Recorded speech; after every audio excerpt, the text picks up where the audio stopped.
ఓం శాంతి. ఇప్పుడు మనం మధువన్ పాండవ భవనంలో జరిగిన సూరజ్ బాయిజీ అన్నయ్య గారి క్లాసు వింటున్నాము. ఈ క్లాసు యొక్క టాపిక్ ఇప్పుడు ఆశ్చర్యకరంగా పరివర్తన జరుగుతుంది. స్వమానం యొక్క అభ్యాసము ద్వారా శ్రేష్ఠ స్థితి యొక్క ఏర్పాటు చేసుకోండి. మనందరి మధ్యలో ఉపస్థితులై ఉన్న యజ్ఞరత్నం ఆదరణీయ సూర్యాబాయిజీ గారు మనందరం కూడా ఒక్క చేతి చప్పట్లతో అన్నయ్య గారిని ఆహ్వానం పలుకుదాం. బాబా చెప్తారు కదా, మనకు తప్పక నేర్పుతారు, పిల్లలారా బ్యాలెన్స్ పెట్టుకోండి. ఎంతగా బ్యాలెన్స్గా ఉంటారో అంతగా మహానత ఉంటుంది. అటువంటి బ్యాలెన్స్కి ప్రతిమూర్తి మన ఆదరణీయ సూరజ్ బాయిజీ గారు. సుమారు 50 సంవత్సరాలకి పైగా అన్నయ్య గారు బాబా సేవలో ఉపస్థితులై ఉన్నారు. బాబా వారి భోలానాథ్ భండారిలో సేవ చేస్తూ కర్మయోగి అవస్థను తయారు చేసుకుని ఉన్నత స్థితిని తయారు చేసుకున్నారు. ప్రశ్నోత్తరాల కార్యక్రమం ద్వారా ఎన్నో రకములైన సమాధానాలు తెలియజేస్తారు. యోగ ప్రయోగం ద్వారా మనసా సేవ చేస్తూ బ్యాలెన్స్కు ప్రతిమూర్తిగా అయ్యారు మన సూరజ్ బాయిజీ గారు. జ్ఞాన సరోవర్, పాండవ భవన్ ఇలా ఎంతో సేవ చేస్తూ శారీరక వ్యాధులను, సంబంధాల ద్వారా వచ్చే సమస్యలను, ప్రతి ఒక్క పరిస్థితిని ఏ విధంగా ఎదుర్కోవాలి అనే విషయంపై అన్నయ్య గారు క్లాసెస్ చెప్తూ ఉంటారు. ఈ క్లాసెస్ను పూర్తి విశ్వంలో వారు వింటూ ఉన్నారు. ఇప్పుడు మనం బాబాను స్మృతి చేసి అన్నయ్య గారి యొక్క క్లాస్ విందాము. ఓం శాంతి.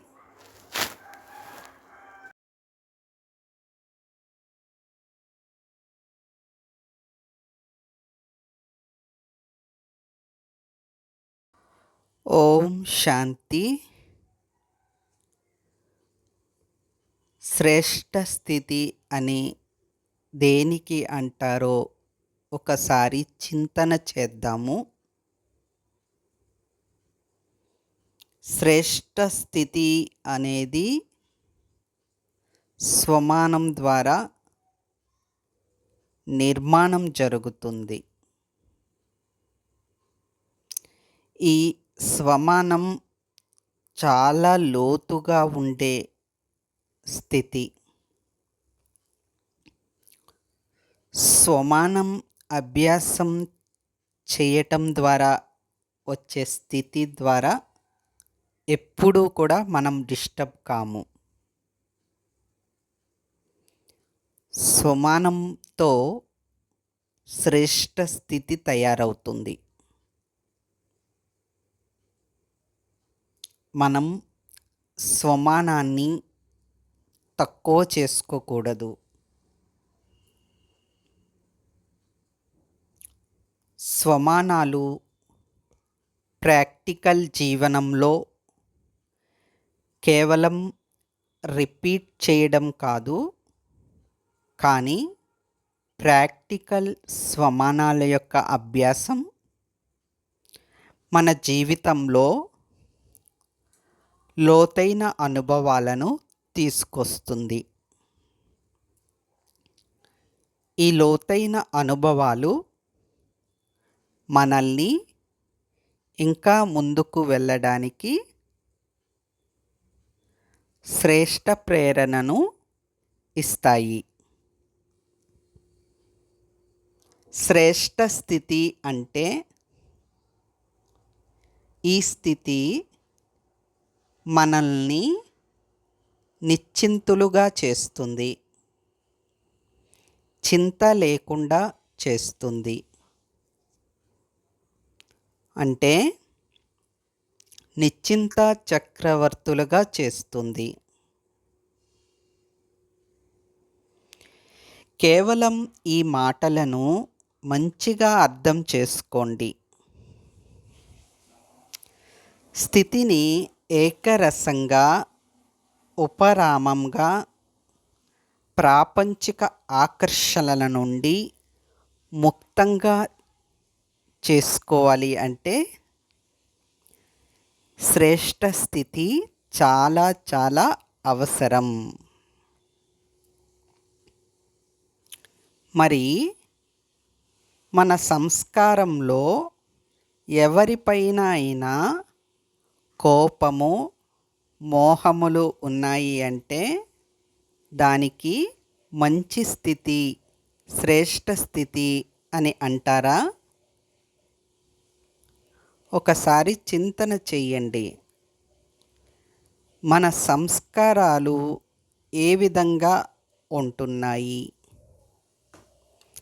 బాబా చెప్తారు కదా,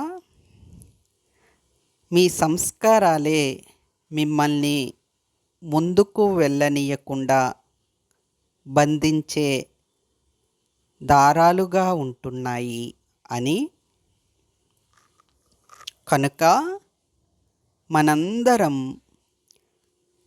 స్వమానం మీద ప్రత్యేక గమనం పెడదాము. స్వమాన అభ్యాసము అంటే కేవలం రిపీట్ చేయడం కాదు,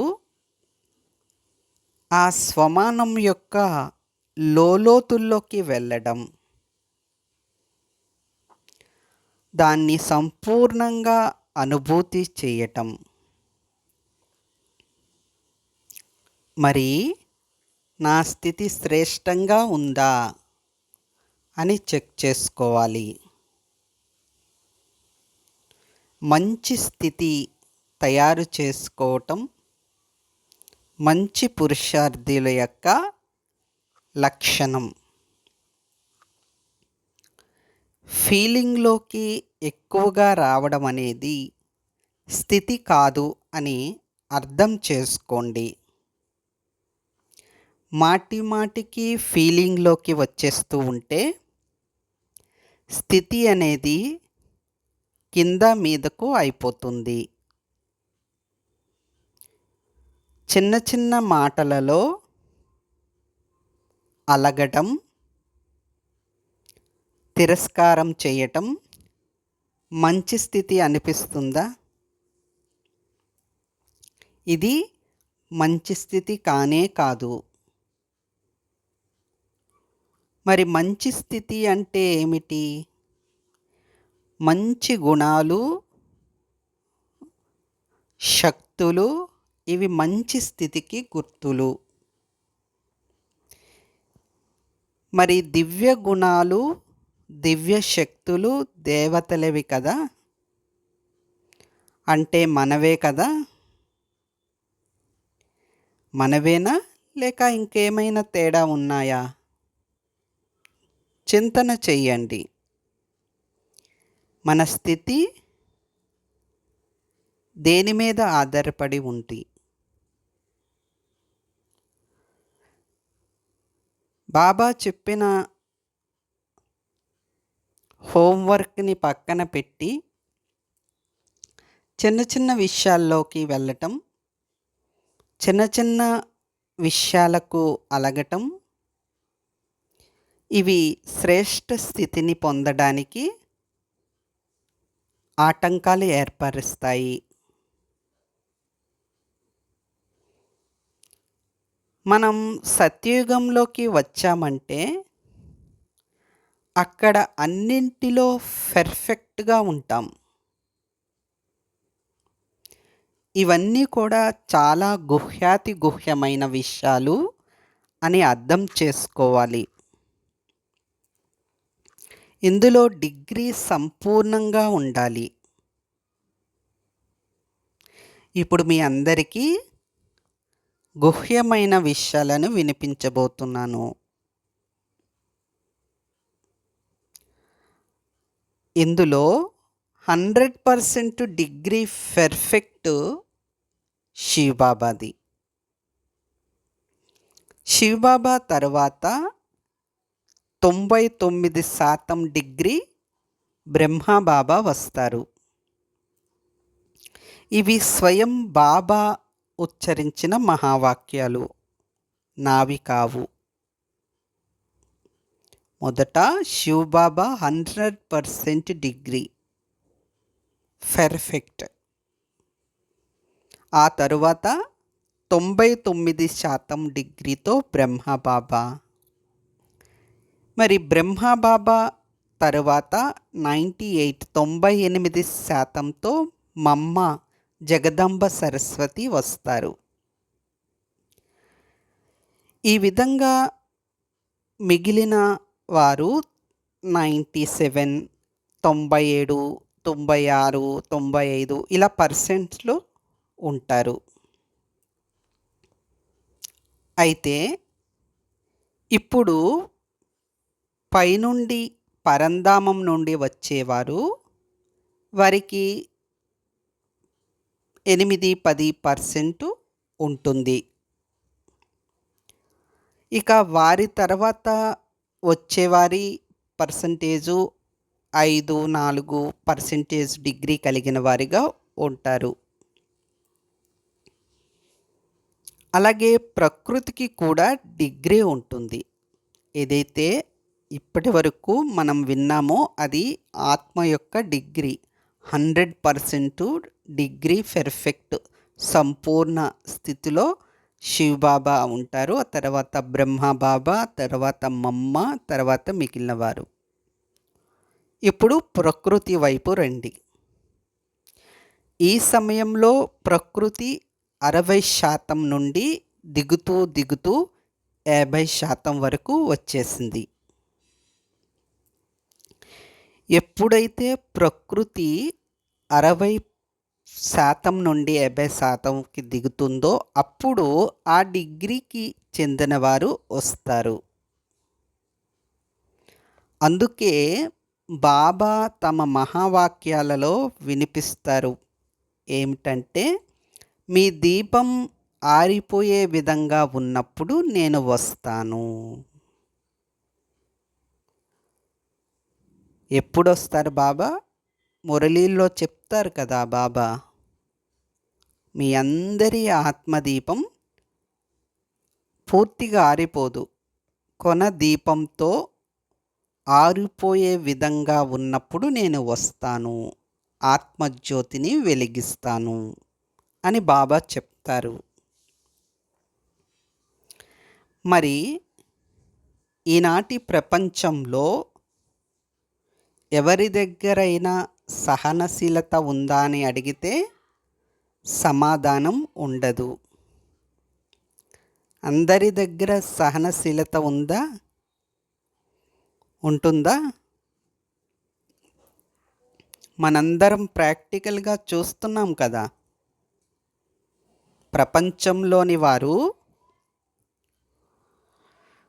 మాలో సహనశీలత లేదు, మేము సహనం చెయ్యలేము అని అంటున్నారు. మరి ఒకసారి చింతన చేద్దాం. సర్వశక్తివాన్ తండ్రి దగ్గర ఉన్న శక్తులను తీసుకుని మాయపైన విజయం పొందేవారు ఎవరు? బాబా పిల్లలైన మనమే కదా. కాబట్టి సర్వశక్తివంతుడైన శివబాబా దగ్గర ఉన్న శక్తులను మనందరం గ్రహించి మన డిగ్రీని కూడా పెంచుకోగలం. ఇది ప్రపంచంలో వారికి అసంభవం, వారు చెయ్యలేరు, మనమే చెయ్యాలి. ఈరోజు మురళీలో కూడా బాబా చెప్పారు, ఆత్మాభిమాని భవ. బాబా డ్రిల్ కూడా చేయించారు, ఆత్మాభిమానిగా కండి. ఈ డ్రిల్లో మనం అనేక రకరకాల ప్రయోగాలు చేయాలి. ఇందులో అష్టశక్తులు కూడా వచ్చేస్తాయి. సహనశక్తి, సర్దుకునే శక్తి, ఇముడ్చుకునే శక్తి, మలచుకునే శక్తి, ఇంకా ఎదుర్కొనే శక్తి. ఇలా బాబా ఏవైతే శక్తుల గురించి చెప్పారో వాటి యొక్క ప్రాక్టికల్ ప్రయోగం మనం చేస్తూ ఉండాలి. చూడండి, కొంతమంది ప్రేమను అడుగుతూ ఉంటారు. కానీ మనం ఆలోచిస్తే ప్రేమను అడగవలసిన అవసరం లేదు. బాబా ఈరోజు చెప్పారు, నా ప్రాణప్రియమైన పిల్లల్లారా అని సంబోధించారు. ఏ వ్యక్తి అయినా వేరే వారిని ప్రాణప్రియమైన అని ఎప్పుడు సంబోధిస్తారు?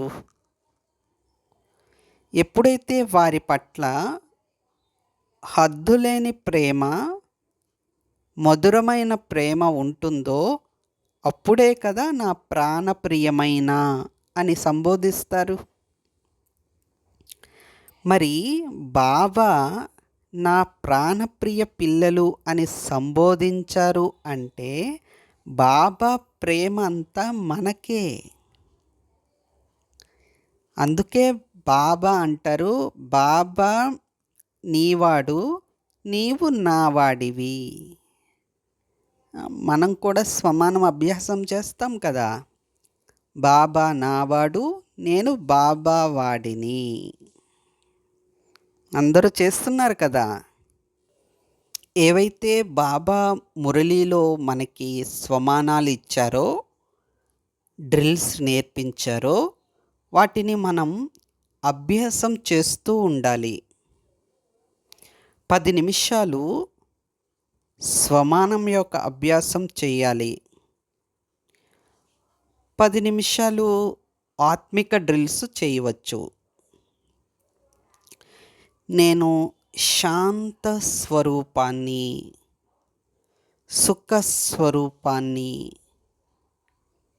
ఇలా మనం ఏ స్వమానంలో ఉంటామో ఆ స్వమానం యొక్క లోతుల్లోకి వెళ్ళిపోవాలి. ఇలా ఎప్పుడైనా ఏ సమయంలోనైనా చేయవచ్చు. మనం ఎప్పుడైతే ఈ రకమైన డ్రిల్స్ అభ్యాసం చేస్తామో అప్పుడు అన్ని వికారాలు సమాప్తమైపోతాయి.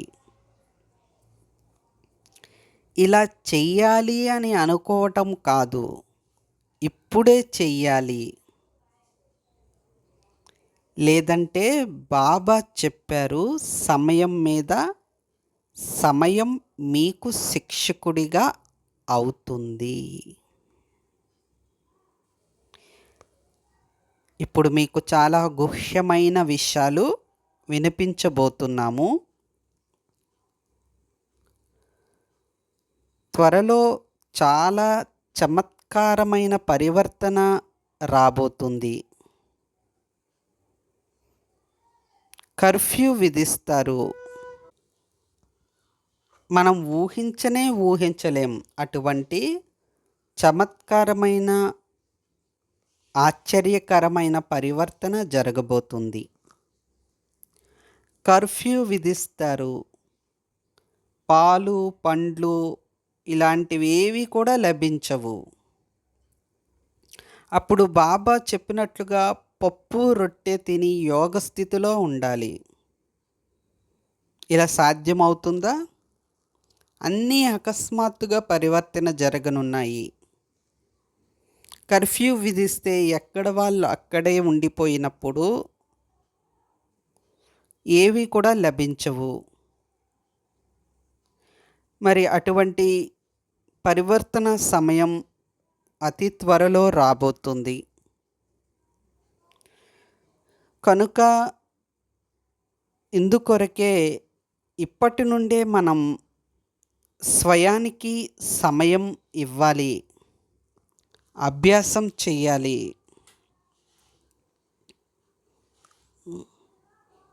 ఏవి తయారు చేయడానికి అవకాశం ఉండదు. వాతావరణం, ప్రకృతి అలజడిలోకి రాబోతున్నాయి. మన స్థితి మహాన్‌గా ఉండాలి. అర్థమవుతుందా మీ అందరికీ? మనం ఊహించలేము అటువంటి పరివర్తన రాబోతుంది. అంటే ప్రతి సెంటర్‌లో ప్రతిరోజు 5,000 మంది వస్తారు. మధుబనికి అయితే సుమారు 1,00,000 మంది వస్తారు. ఇవి స్వయం బాబా యొక్క మహావాక్యాలు, నేను చెప్పట్లేదు. అకస్మాత్ పరివర్తన.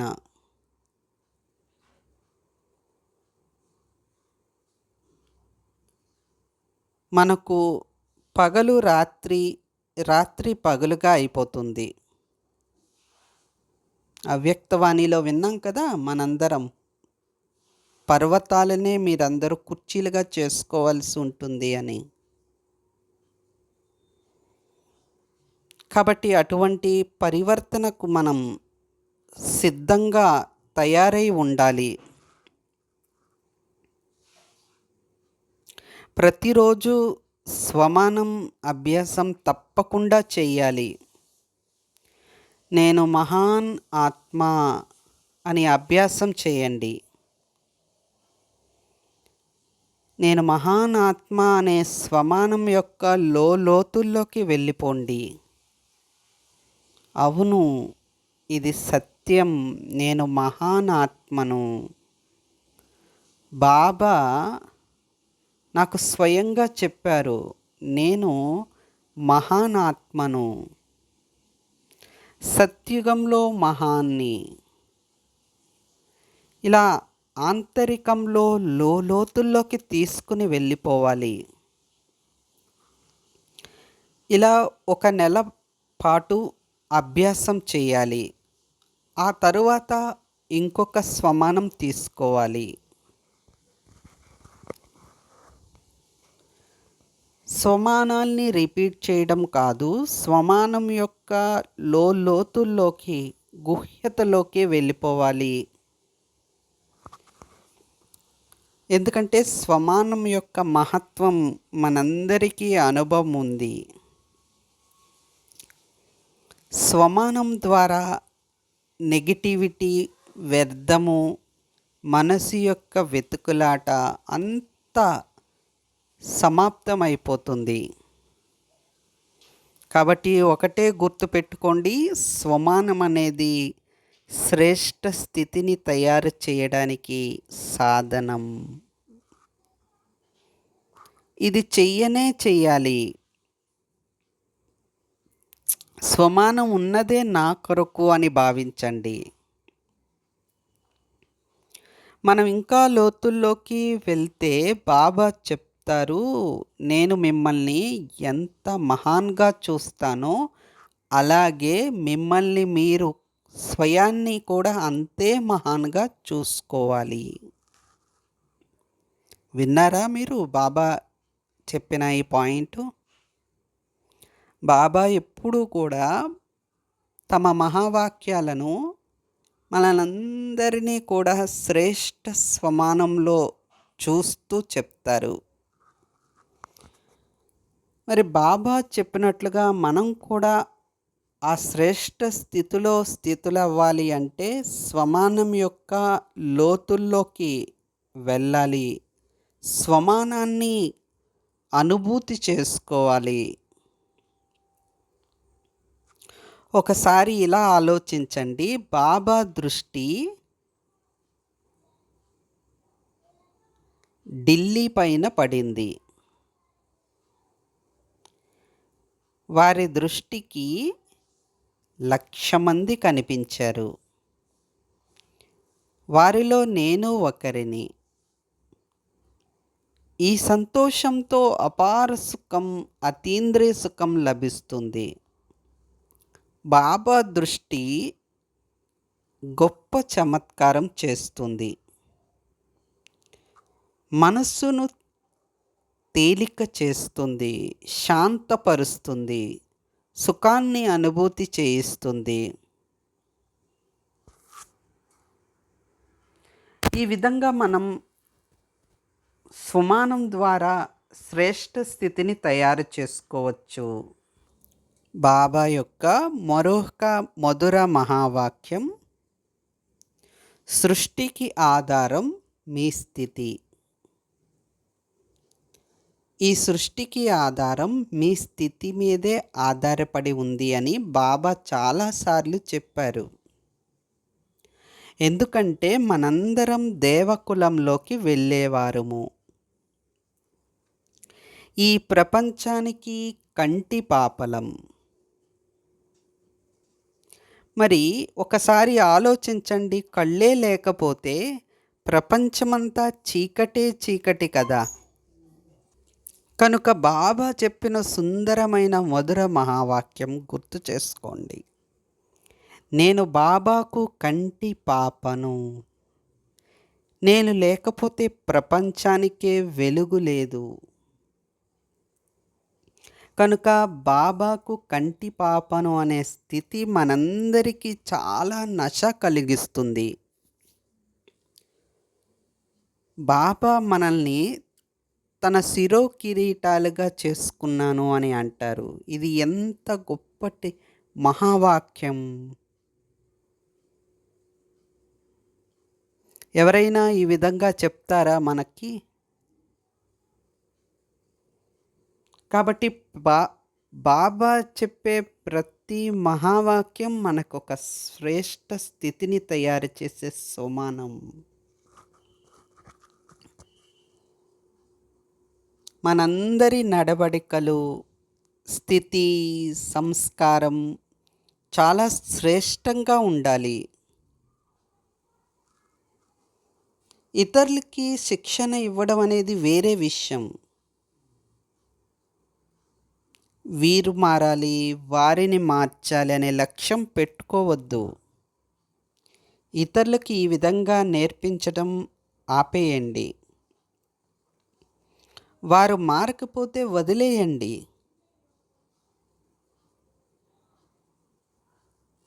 మీరు మీ శ్రేష్ఠ స్థితి కొరకు వెతకండి.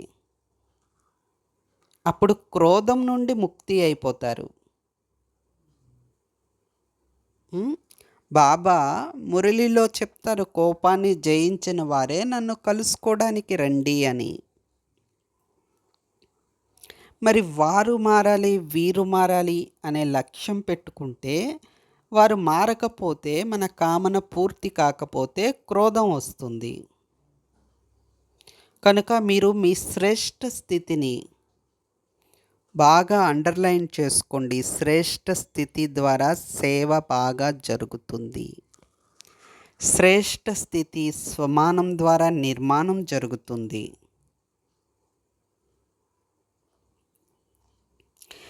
బాబా స్మృతిలో ఉంటూ మీరు వంట చేసి బాబాకి భోగ్ పెట్టి, ఆ భోగ్ను మీరు ఇతరులకు తినిపించి వారిని పరివర్తన చేయగలరు. ప్రతిరోజు స్వమానం అభ్యాసం చేయడం ద్వారా మీ వైబ్రేషన్స్ వృత్తి ఛార్జీ అవుతాయి. మీ ఇల్లంతా కూడా ఒక శక్తిశాలి వాతావరణం తయారవుతుంది. స్వమానం యొక్క గొప్పతనాన్ని మర్చిపోవద్దు. బాబా అవ్యక్త మురళిలో చెప్పారు కదా, నోటి ద్వారా శిక్షణ ఇవ్వడం ఇప్పుడు అభ్యాసం చేస్తూనే ఉన్నారు. కానీ వృత్తి ద్వారా, వైబ్రేషన్స్ ద్వారా మీరు సేవ చేస్తే దాని ఫలితం చాలా వేగంగా ఉంటుంది అని. కాబట్టి ఒకటే గుర్తుపెట్టుకోండి, ఒక స్వమానాన్ని సెలెక్ట్ చేసుకోండి. బాబా చెప్పిన స్వమానాలు అనేకమున్నాయి. ఒక స్వమానాన్ని సెలెక్ట్ చేసుకుని ఆ స్వమానాన్ని మనస్ఫూర్తిగా మననం చేయండి, అర్థం చేసుకోండి, అనుభూతి చేసుకోండి. ప్రతిరోజు మీరు ఒక స్వమానాన్ని అనుభూతి చేశారు అంటే మీ వైబ్రేషన్స్ చాలా పవర్ఫుల్గా తయారవుతాయి. ఎప్పుడైతే మీ వైబ్రేషన్స్ పవర్ఫుల్గా ఉన్నాయో మీరు ఉండే ఆ ప్రాంతమంతా కూడా ఒక శక్తిశాలి వాతావరణం తయారవుతుంది. బాబా ఈ సమయంలో మనందరికీ స్పెషల్ సహయోగాన్ని ఇస్తున్నారు. ఇది అనుభవం చేసుకోండి. మరి వినాశన కాలంలో ఈ వస్తువులన్నీ మనకు వరదానాలుగా అయిపోతాయి. ఎవరైతే స్వమానధారిగా ఉంటారో వారికి అభిమానం తొలగిపోతుంది. మన రోజువారీ పురుషార్థం విషయంలో ఏవైనా సమస్యలుంటే వాటిని పైకి పంపేయండి. మనకు సమస్యలతో పనే లేదు. సమస్యలు వస్తే వాటికి దారినివ్వండి, అవి వెళ్ళిపోతాయి. అంతేగాని మీరు పట్టుకుని కూర్చోవద్దు. ఒకసారి ఒక మాత తమ అనుభవాన్ని వినిపించారు. అన్నయ్య, నేను వెళ్ళిపోతే నా పిల్లలు భర్త ఏమైపోతారు అని అన్నారు. ఇవన్నీ స్వమానం ద్వారా దూరం అయిపోతాయి. నేను వెళ్ళిపోతే కాదు, నేను అనేది వెళ్ళిపోతే అన్నీ దూరం అయిపోతాయి. ఏం దూరం అయిపోతాయి? చింతలన్నీ దూరం అయిపోతాయి. బాబా ఏం చెప్తారు? నేను అనే స్థలంలో, నేను అనే చోట నీది అనేది ఉంచండి. నాదిని నీదిగా చేసేయండి అని బాబా తన మహావాక్యాల్లో వినిపిస్తూనే ఉంటారు. ఎవరైతే స్వమానధారిగా అవుతారో వారు గౌరవపూర్వకంగా, అనగా సమాజం, పరివారం ద్వారా వారికి గౌరవం లభిస్తుంది. అందరికీ మీరు గౌరవాన్ని ఇవ్వాలి. ఎందుకంటే మీరు ఇష్టదేవీలు కదా. ఇస్తున్నారా మీరందరికీ గౌరవాన్ని? ఇస్తున్నారా లేదా? గౌరవం ఇవ్వడమే గౌరవాన్ని పొందడం అని బాబా చెప్పారు. ఎవరైతే మాస్టర్ సర్వశక్తివాన్ స్వమానంలో ఉంటారో వారి వద్దకి సఫలత పాదాల దగ్గరకు వస్తుంది. స్వమానంలో ఉన్నవారికి జ్ఞానసూర్యుని కిరణాలు వారికి ఛత్రఛాయగా తయారైపోతాయి. ఎవరైతే స్వమానధారిగా ఉంటారో వారి బాధ్యత బాబాదే అయిపోతుంది. వారి బాధ్యతను స్వయంగా బాబాయే నిభాయిస్తారు. మిమ్మల్ని మీరు సంభాలన చేసుకునే కళను నేర్చుకోండి. స్వయాన్ని సంభాలన చేసుకోవాలి. ఇతరుల బలహీనతలను మీవిగా చేసుకోకూడదు. మీ శక్తిని గ్రహించుకోవాలి. ఒక వ్యక్తి ఇతరులను నిందిస్తూ ఉండేవారు, ఎదుటివారు బాధపడుతుంటే ఆ వ్యక్తి చాలా సంతోషిస్తారు. అలాంటి వారి బలహీనతలను వర్ణన చేయకూడదు. మీ శక్తిని గుర్తించి మీరు మీ మస్తీలో ఉండిపోవాలి. శ్రేష్ఠ స్థితిలో ఉండిపోవాలి. మనస్థితిని మనస్థితిగా తయారు చేసుకోవాలి. సొంత స్థితిని పాడు చేసుకోకూడదు. ఏ విషయం కూడా మీ మనోస్థితిని డిస్టర్బ్ చేయకూడదు. నేను విజయరత్నాన్ని. బాబాతో యోగం చేయడం ద్వారా ఏదైతే శక్తి లభిస్తుందో ఆ శక్తి మనకు విజయాన్ని సంపాదించి పెడుతుంది.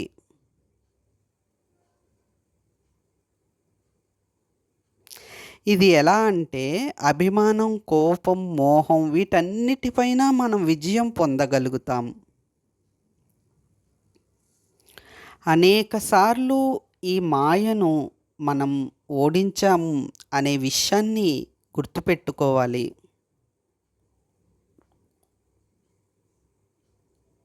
మనం వీటన్నిటిపై విజయం పొందే ఉన్నాము.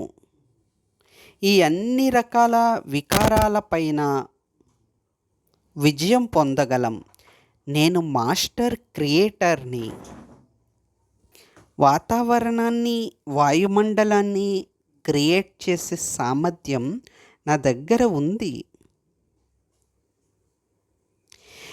ఈ వైబ్రేషన్స్ని, వాతావరణాన్ని, అనేక రకాల గొడవలను బాబా నుండి శక్తి తీసుకుని సుందర సంకల్పాలను క్రియేట్ చేయడం ద్వారా వీటన్నిటినీ కూడా మనం జయించగలుగుతాము.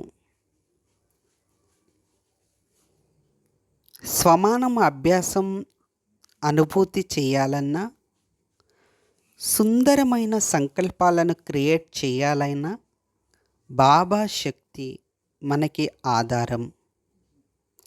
కాబట్టి బాబాను ప్రీతిగా స్మృతి చేస్తూ చేస్తూ శక్తిని పొందుకోవాలి. ఆ శక్తి ద్వారా అన్ని రకాల గొడవలను, ఆటంకాలను, ఘర్షణలను సమాప్తం చేయాలి. కొంతమంది జరిగిపోయిన దాన్నే తలుచుకుని బాధపడుతూ ఉంటారు. ఇంకొక బాబా మహావాక్యం మీ ముందు ఉంచుతున్నాను. ఏమి జరిగిపోయిందో అది మంచిదే. ఏది జరుగుతుందో అది ఇంకా మంచిది. ఏమి జరగబోతుందో అది ఇంకా ఇంకా మంచిది. ఈ మహావాక్యం బాబా మనకు వినిపించి మన యొక్క బరువునంతటినీ తీసేశారు. ఒకసారి ఆలోచించండి. ఎవరైనా నా గురించి చెడుగా అనుకుంటున్నారు అని తెలిసినా కూడా అది మంచిదే. ఒకటే గుర్తుపెట్టుకోండి, ఏ సంకల్పం అయితే పదే పదే చేస్తామో అది నిర్మాణంగా అయిపోతుంది. కనుక లక్ష్యం పెట్టుకోండి, ఈరోజు నుండి నా కొరకు చాలా చాలా మంచి ఆలోచనలు చేస్తాను. ఈ రోజు నుండి ప్రతిరోజు నాకు చాలా మంచి రోజుగా అవుతుంది. ఎందుకంటే స్వయం భగవంతుడే నా జతలో ఉన్నారు.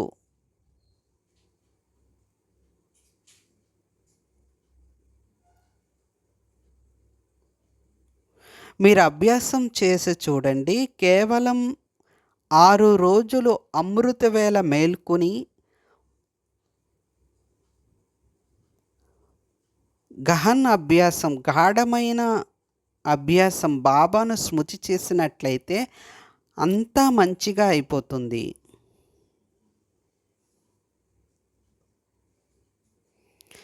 ఆఫీస్లో అయినా, ఇంట్లో ఎక్కడైనా ఏదొక ప్రదేశంలో కూర్చుని ఈ అభ్యాసం మంచిగా చేయండి. ఇవన్నీ కూడా రహస్యయుక్తమైన విషయాలు. బాబా మనందరికీ శ్రేష్ఠ పురుషార్థం, శ్రేష్ఠ స్థితిని తయారు చేసుకోవడానికే ఈ సమయం ఇచ్చారు. కాబట్టి ఒకే విషయాన్ని అర్థం చేసుకోండి. ఎంత స్వమానంలో ఉంటారో అంతగా మీకు మీరే స్వయం గౌరవం ఇచ్చుకుంటున్నారు. ఇతరుల గౌరవం కొరకు కాదు, మీ గౌరవం కొరకు మీరు స్వమానంలో స్థితి అయి ఉండాలి. ఎప్పుడైతే బాబా ఇచ్చిన స్వమానంలో మనం స్థితులవుతామో అప్పుడు ప్రపంచమే మనల్ని గౌరవిస్తుంది. ఏ ఆత్మలైతే స్వమానంలో ఉంటారో, స్వమాన అనుభూతిలోకి వెళ్ళిపోతారో వారికి స్వయం భగవంతుడు కూడా గౌరవాన్ని ఇస్తారు. అలాగే ప్రకృతి కూడా గౌరవాన్ని ఇస్తుంది.